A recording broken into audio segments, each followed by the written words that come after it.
we were following the story. I was here in London on the day that Terry talks about, the Tuesday when the 10 people were killed, including the police. I interviewed the police, and they explained from their point of view, what had happened. And then when the 34 were killed. Now, the time that I interviewed the spokesperson for the National Union of Mine Workers, Lesiba Seshoka is his name. We didn't know yet that 34 people had been killed. But by that time, it was 18 people, and it was sort of towards the end of the day. And I remember saying to him, so 18 people killed by the police. This is shocking. And his response actually was even more shocking. What he said was, well, the police sent out a very strong signal to these people: we will not be held to ransom, there will be no disorder, etc. The response was just astonishing. If you know, the National Union of Mine Workers is supposed to represent and protect these workers and speak for them.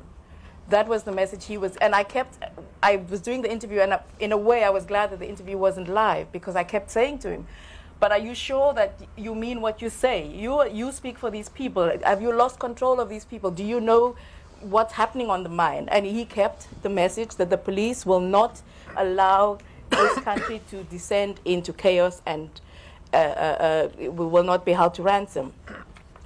What I felt then, as a South African, was an absolute sense of speechless horror.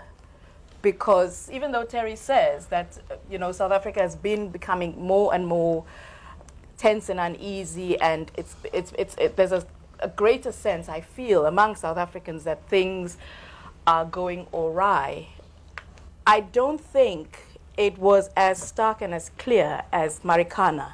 That really, for very many people, was the absolute shock of it, the shock of what had happened, and the shock of what it implies, and the shock of what it means in our society. Because then I went to South Africa, and I was in South Africa listening. I wasn't reporting, I was doing a completely different story, but listening to and reporting, listening to the reports about it and listening to the responses to it.